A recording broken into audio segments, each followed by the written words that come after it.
Takwimu za awali zinaonyesha zaidi ya watu 1300 wamefariki kutokana na vifo vinavyohusishwa na joto kali tangu tarehe 21 Juni mwaka 2026 barani Ulaya.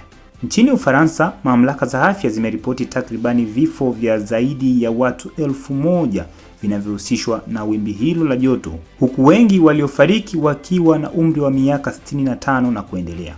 Mataifa yanayoathirika zaidi na joto hili ni pamoja na Ufaransa, Hispania, Ureno, Italia, Ujerumani, Uswizi, Uingereza, Poland, Hungary, Jamhuri ya Czechia na mataifa ya Balkan ikiwemo Serbia pamoja na Croatia. Viwango vya joto, maeneo mengi yalifika nyuzi joto 40 hadi 44.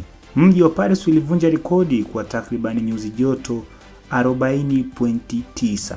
Shirika la hali ya hewa duniani WMO na watafiti wa hali ya hewa wanasema wimbi hili limechochewa kwa kiwango kikubwa cha mabadiliko ya tabia ya nchi yanayosababishwa na shughuli za kibinadamu, na tafiti zinaonyesha tukio la aina hii lingekuwa karibu haliwezekani bila ongezeko la gesi chafu.